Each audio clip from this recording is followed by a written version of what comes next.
United, we thrive. When we are together, the world appears so beautiful. When we are together, everything appears so nice. When we are together, magnetic things happen.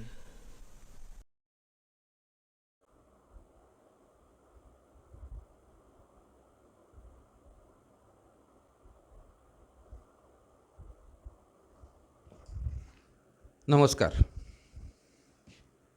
आत्ताच the गार्लँड of words हे मालवणच्या सुप्रसिद्ध गायनॉकॉलॉजिस्ट स्त्रीरोगतज्ञ शिल्पा झाटे, doctor Shilpa झाटे यांचं पुस्तक प्रकाशित झालं आहे. ते वाचत होतो आपण आणि आज पुस्तक दिवससुद्धा आहे आणि जागतिक पुस्तक दिवस. त्याच्या निमित्तानं हे पुस्तक आपण बघतो आहे आणि त्याचवेळी स्वतः डॉक्टर शिल्पा झाटेसुद्धा आपल्यासोबत आहेत. हा एक वेगळा योगायोग आहे. मॅडम, तुमचं स्वागत आहे. नमस्ते. डॉक्टर, हे सर्वात पहिल्यांदा द गार्लँड ऑफ वर्ड्स हे नाव कसं सुचलं आहे? कारण शब्दांची माळ म्हणूया आपण, शब्दमाला, पण त्याला गार्लँड ऑफ वर्ड्सच्या मागचे थॉट काय आहे फक्त या नावाचा? शब्द हे भरपूर आपण किंमत द्यायला पाहिजे. आपल्याला वाटतं की आजच्या जगात मला असं वाटतं की वाचन हे बऱ्याच मुलं तेवढी करत नाही आहे, तर ते व्हावं हा माझा मूळ उद्देश आहे. कारण वाचनानेच आपला विचारशक्ती डेव्हलप होते, आपली माइंडसेट बदलतं आणि आपल्या म्हणजे इफ थॉट्स बदलले तर सगळं आपलं लाईफच बदलून जातं असं मला वाटतं.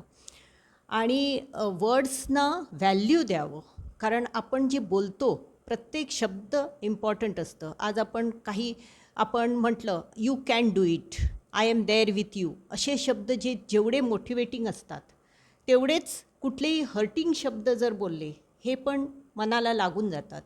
तर ह्या शब्दांना व्हॅल्यू व्हावं, शब्दांचं प्रेशियसनेस म्हणतात तो लोकांपर्यंत पोचावं आणि लोकांना कळावं. म्हणून माझी एक पोयम त्यात ही पण आहे, द वेट ऑफ वर्ड्स. त्यात या शब्दांना किती महत्त्व आहे हे मी सांगितलं आहे. म्हणून त्याला तसं नाव दिलं मी, द गार्लँड ऑफ वर्ड्स. खूप छान. द गार्लँड ऑफ वर्ड्सच्या मागची संकल्पना ही शालेय मुलांच्या, जेव्हा तुम्ही प्रकाशन समारंभाला सांगितलं, आचऱ्याला जो प्रकाशन समारंभ झाला अक्षय तृतीयेला, की मुलांसाठी खास, कारण हीच मुलं आहेत पुढे जी आता भाषा असणार आहेत किंवा ते बोलणार आहेत, म्हणजे तुमचा उद्देश आणखीन ठळक झाला. मग तत्पूर्वी आता थोडंसं जाऊया आपण. ह्या गार्लँड ऑफ वर्ड्स मुलांसाठी आहे, त्यावेळीच्या जेव्हा तुम्ही तुमचं बालपण आणि तुमचं शालेय जीवन याबद्दल तुम्ही थोडंशी माहिती सांगाल का? माझा जन्म वेस्ट जर्मनीमध्ये झाला, पण मी 6 महिन्याची असतानाच परत इंडियेत माझे आईवडील मला घेऊन आले. त्याच्यानंतर माझं शिक्षण हैदराबादला आणि नंतर गोव्याला झालं, अवर लेडी ऑफ ग्रेस आणि शांतादुर्गा हायस्कूल. त्याच्यानंतर मला ॲडमिशन मिळालं गोवा मेडिकल कॉलेजमध्ये. तिथे माझं MBBS आणि MD झालं. माझं MBBS झाल्यानंतर मध्ये जो मला 1 वर्षाचा पिरियड होता, इंटर्नशिप पिरियड, त्याच्यात मी नवहिंद टाइम्स न्यूजपेपरला कॉलम्स लिहायची. दर 8 ते 15 दिवसांनी माझा एक कॉलम असायचा. असं मी वर्षभर ते हे केलं आहे. याच्या अतिरिक्त मी टेलिव्हिजनवर, रेडिओवर पण असे प्रोग्राम्स केले. ह्याचा उद्देश फक्त एकच होता की आपल्याकडे जी नॉलेज आहे ती मॅक्झिमम लोकांपर्यंत पोचावी आणि त्याचा मॅक्झिमम लोकांना फायदा व्हावा. But when you were child, basically that time, what kind of books or what kind of literature, because this is your literature debut, we can say, right? The Garland of Words is your literature, but what was your reader's debut? Do you remember?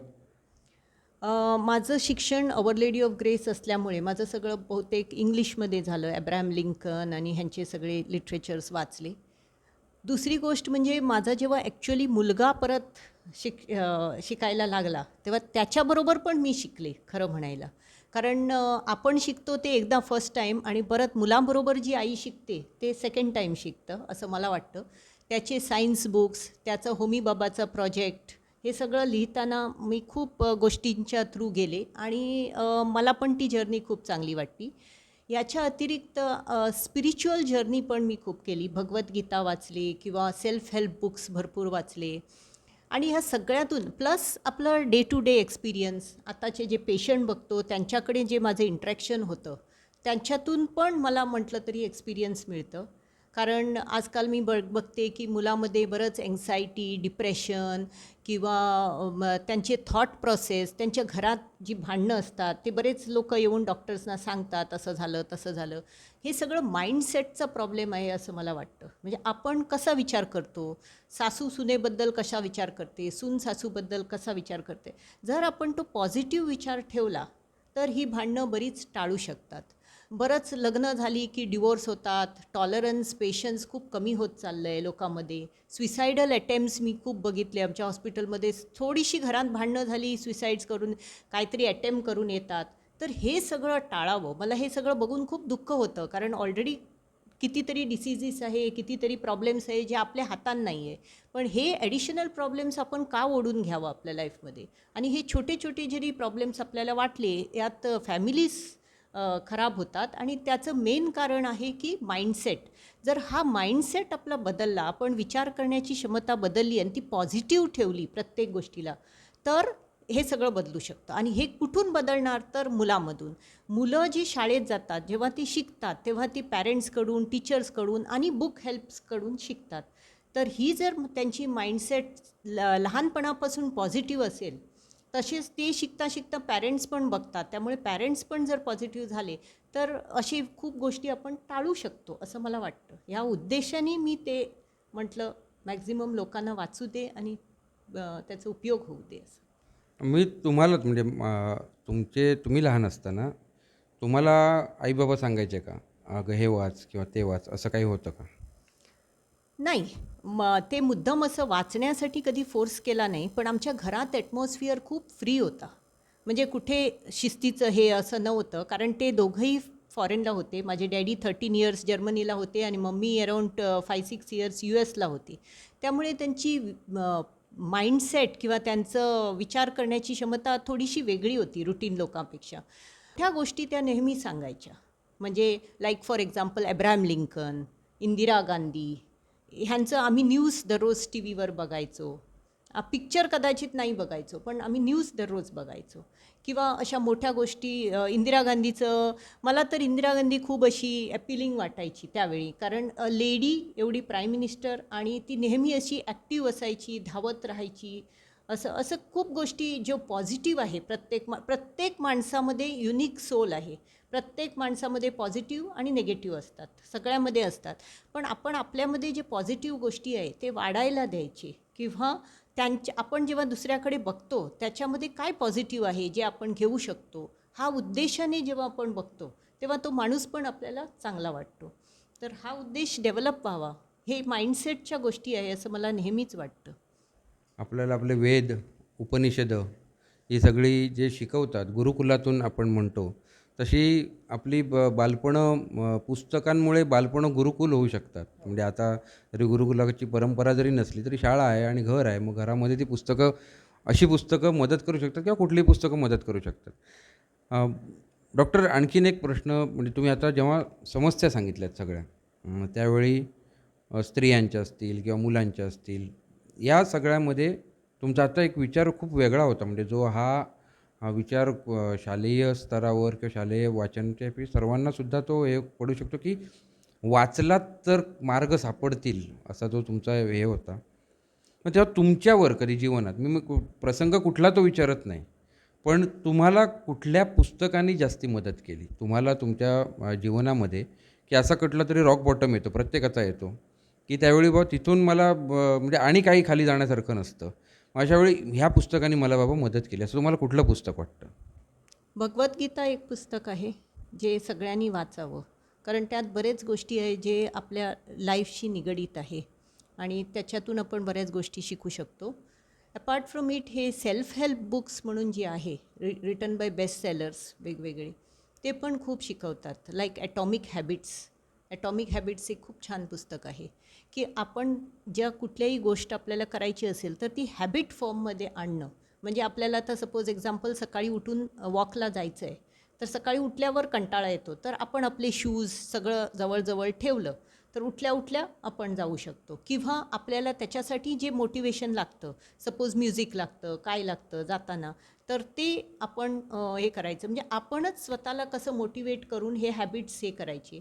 बरं, ते परत कसं 21 days केलं किंवा 3 months केलं की ही आपली routine habit होते. तर प्रत्येक माणसाकडे पॉझिटिव्ह, निगेटिव्ह म्हणजे गुड, बॅड असे आपण जे म्हणतो ते सगळ्या तऱ्हेचे हॅबिट्स असतात. तर ह्यातलं जे गुड हॅबिट्स आहे ते कसे डेव्हलप करायचे, आणि ते काय असं सोपं आहे असं नाही आहे की ह्याच्याकडे आहे माझ्याकडे नाही, असं नाही आहे.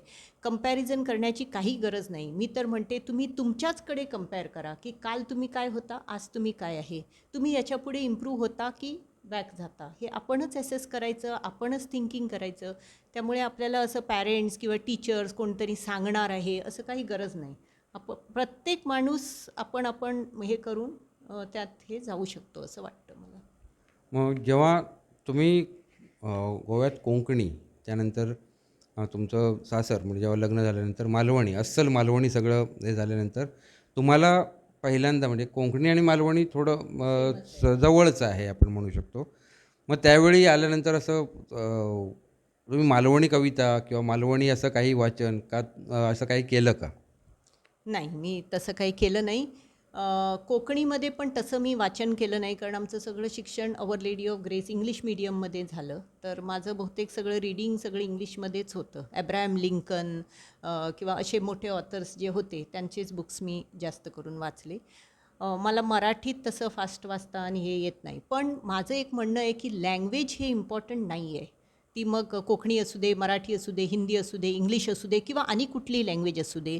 लँग्वेजपेक्षा आपण आयडियाजमध्ये फोकस करायला पाहिजे की ह्या ऑथरचे आयडियाज काय आहे, ते आपल्याला काय सांगायला बघतायत, आणि ज्या माध्यमातून आपल्याला समजतं त्या माध्यमातून आपण वाचावं असं मला वाटतं. म्हणजे आपल्याला ते त्यातला जो जेस्ट म्हणतो आपण, एकदम important matter of the subject हा आपल्याला समजायला पाहिजे. याच्या बाबतीत म्हणजे जसं ज्याला ज्या भाषेत सोपं आहे त्या भाषेत ते त्याने ते मराठीचं असेल तर मराठीतून ते समजून घ्यावं. समजून घेणं म्हणजे तुमचा आग्रह समजून घेण्याला आहे की तुम्ही गोष्टी जज करू नका, तर समजून घ्या.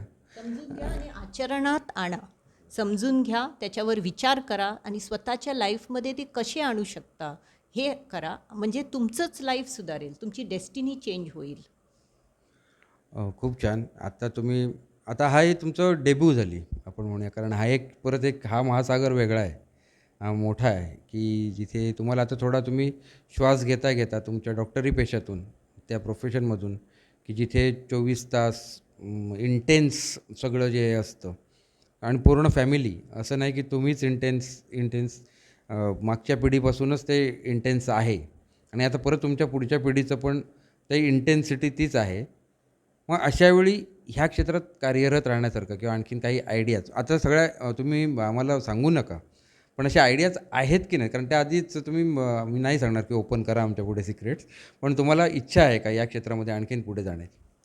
कुठल्या या लिटरेचरमध्ये? हो, तर लिटरेचर हा माझा खूप आवडता सब्जेक्ट आहे. आणि आपण जसं म्हणतो सोक इन लिटरेचर, म्हणजे लिटरेचरमध्ये जेवढं तुम्ही आत जाल तेवढं तुम्हाला जो आनंद मिळतो हा वेगळाच असतो. ॲक्च्युली ह्या कविता ज्या आहेत ना, ते जर प्रत्येकाने वाचले तर मग त्याचा उद्देश समजणार. म्हणजे आता जर 1-2 कविता मी तुम्हाला वाचून दाखवले तर for example, do your best, ह्यात काहीच हानिकारक नाही आहे. प्रत्येकाने आपल्याला जेवढं जमेल तेवढं बेस्ट करावं. Always do your best, not good, not better, always do your best. Every single day wake up with a pledge, I will do my best and stretch yourself to the edge. हे मुलांसाठी कधीही motivation राहील. आणि त्यांनी ही कविता एकदा नाही 2-4 वेळा वाचावी अशी माझी इच्छा आहे. अशाच मी आणि एक कविता लिहिली आहे, कंपॅरिझन. कंपॅरिझनमध्ये लिहिलं आहे, एक माकड असतो, तो झाडावर चांगल्या उड्या मारतो आणि मासा असतो हा पाण्यात मस्तपैकी चालतो. पण माशाला जर आपण सांगितलं झाडावर चढ किंवा माकडाला सांगितलं पाण्यात हे कर, तर ते करू शकत नाही. तसंच प्रत्येक मूल हे वेगवेगळं असतं. एक शिक्षणात एक्सपर्ट असेल तर एक स्पोर्ट्समध्ये एक्सपर्ट असेल, एक म्युझिकमध्ये एक्सपर्ट असेल. तर प्रत्येक ही कला जी आहे ती तेवढीच महत्त्वाची आहे. त्यामुळे त्या मुलाला त्या क्षेत्रात जर आपण हे केलं तर सुनील गावस्कर, लता मंगेशकर हे तयार होतात. आणि आपण जर त्यांना अननेसेसरली नाही तुम्हाला म्युझिक येत आहे पण तुम्ही अभ्यास करा असं फोर्स केलं तर ह्याचे परिणाम मुलासाठी आणि सगळ्यांसाठीच वाईट होऊ शकतात. म्हणून मी एक कंपॅरिझन लिहिली आहे. Why compare unique each soul God made each person whole. Swimming in water fish the expert but climbing on the trees out of water alarm and alert. Monkeys swing on the branches high, ask them to swim and they say goodbye. असं मी थोडंसं गमतीशीर करून plus ह्या कवितेंचं जे book आहे ते मी colourful ठेवलं आहे. कलरफुल अशासाठी कारण मुलांना कलर्स खूप आवडतात. प्लस मी एक वेगवेगळी चित्र घातली आहे, इकडे माकड इकडे मासा, त्यामुळे मुलांना ते लक्षात पण राहील. हे ऑडिओ व्हिज्युअल एड्स जे असतात ते मुलांना बघून वाचून प्लस ते असे पिक्चर्स बघून हे खूप त्यांना आवडेल असं मला वाटतं. तसंच हे तुम्हाला मगाशी म्हटलं तसं वेट ऑफ वर्ड्स किती महत्त्वाचे असतात. मोटिवेशनल वर्ड्स नेहमी पॅरेंट्सने टीचर्सने मुलांना सांगावं तर ते खूप इम्प्रूव्ह होऊ शकतात. म्हणजे आता कुठलाही प्रसंग मुलं डिफिकल्टीमध्ये आला किंवा घरातला कुठलाही सदस्य कुठल्याही प्रॉब्लेममध्ये आला तर I am always there with you हे एक छोटासा जरी वाक्य असेल त्या माणसाला त्यावेळी त्याचं खूप समाधान म्हणजे असं वाटतं हा माणूस माझ्याबरोबर आहे. I can be with you, you can do it असे खूप शब्द आहे. हे मोटिवेशनल शब्द आहे. आणि ह्याच्या अतिरिक्त कधी कधी आपण जे निगेटिव्ह बोलतो, नाही रे तुझ्याकडे काहीच जमणार नाही, तू काही करूच शकत नाही किंवा तू बेकार झाला आहे, हे जे शब्द आहे ते खूप हर्टिंग होतात आणि त्याच्यामुळे जो माणूस आहे तो अनेक घसरत जातो. तर असं होऊ नये. असं प्रत्येक माणसामध्ये आपण कितीतरी पिक्चर्स पण बघितले, इवन कैद्यांसाठी पण पिक्चर्स बघितले, कैदीसुद्धा लोकांनी सुधारलेले आहेत. तर असे मोटिवेशन असावं.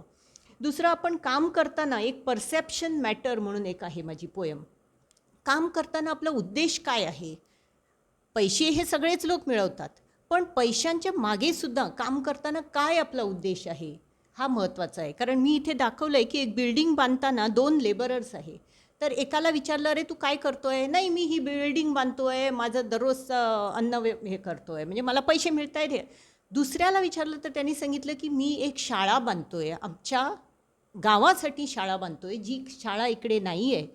तर त्या शाळेमध्ये आमची इकडची मुलं शिकणार जी future pillars of the nation आहे आणि त्यामुळे आमच्या शाळेला आणि आमच्या गावाला हे होईल असं मी मोठं काम करतो आहे. दोघंही काम एकच करत होते पण विचार करण्याची क्षमता त्याच्यामुळे तुम्हाला करण्याची हे पण वेगळी येते. आता ॲज अ डॉक्टरसुद्धा मी काम करताना पेशंटचं भलं व्हावं, पेशंटला परत इथे येता कामा नये, त्यांचं जो काय रोग आहे ह्याचं निवारण व्हावं हा माझा मेन उद्देश असायला पाहिजे. तसं प्रत्येकाचा उद्देश आहे. नर्सिंग स्टाफ काम करताना सिम्पॅथी पाहिजे, एम्पॅथी पाहिजे. पूर्वीच्या काळात हे खूप गोष्टी होत्या. आता हळूहळू काय झालं आहे, बऱ्याच गोष्टी बदलत चालल्या आहे. तर असं बदलू नये हा एवढाच माझा उद्देश आहे. खूप छान. आता तुम्ही जे समराईज केलं आणि समराईज करता स्वतःही मेस्मराईज झालात आणि मेस्मराईज ऐकणारंसुद्धा नक्कीच प्रेक्षकसुद्धा होतील. कारण जे तुमचा जो थॉट आहे तो खूप सखोल आहे आणि तो खूप स्वतःच्या विविध अनुभवातून तो आलेला आहे आणि तो अनुभव तुम्हाला द्यावेसे वाटताना तुम्ही त्याचं माध्यम चांगल्या शब्दांचं निवडलेलं आहे. मॅडम तुम्ही तुमचं अत्यंत व्यग्र शेड्यूल तुमचं याच्यातून वेळ काढून आणि आजच्या दिवशी तुम्ही दिलात आणि हे सांगू इच्छिते की गिफ्ट ऑफ गिविंग आणि एक माझी पोयम आहे गिफ्ट्स फॉर फ्री. म्हणजे आपल्याला नेचरने बऱ्याच गोष्टी गिफ्ट दिल्या आहे, लाईक सनलाईट, लाईक झाडं. ह्याला आपण व्हॅल्यू द्यायला पाहिजे. आपण काय करतो बऱ्याच वेळी आता कन्स्ट्रक्शन्स करतो याच्या नावाखाली आपण ते डिस्ट्रॉय करत जातो किंवा आपण त्याला तेवढा व्हॅल्यू देत नाही. तर आपण ॲप्रिसिएट करायला पाहिजे की आपल्याकडे काय आहे, आपल्याकडे काय काय गुड थिंग्स आहे. आपल्या बॉडीमध्ये पण जे गोष्टी आहेत, आपले डोळे, आपलं कान.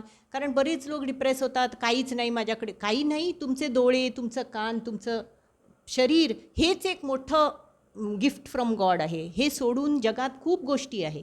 आणि एक मी सांगू इच्छिते की जॉय ऑफ गिविंग प्रत्येकाकडे ठरवलं तर काही ना काही देण्यासारखं आहे.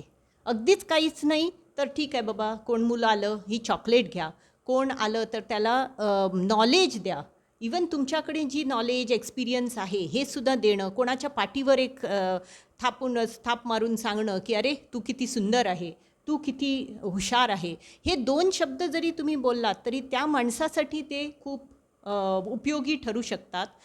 तर अशा गोष्टी आपण हे वाचून हे पुढे पसरायला पाहिजे. म्हणजे it should go from generation to generation. Power of self talk एक कविता आहे, त्याच्यात मी लिहिलं आहे की स्वतःबद्दल आपण काय विचार करतो, म्हणजे हारशासमोर राहून आपण काय म्हणतो की I am strong, I am brave, I can do anything. का आपण म्हणतो नाही, माझ्याकडे काहीच जमणार नाही, मी थकले आहे, मी दमले आहे, मी काही करू शकत नाही.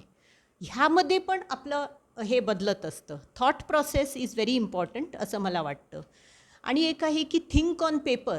थिंक ऑन पेपरमध्ये मी लिहिलं आहे की आपण 10% टाईम जर पेपरवर बसून आपला प्लॅन केला काय काय करायचं ते, तर आपण कितीतरी टाईम सेव्ह करू शकतो वर्क करताना. आणि नाही तर आपलं वर्क टोटली हॅपॅझार्ड होतं. तर अशा बऱ्याच कविता आहे.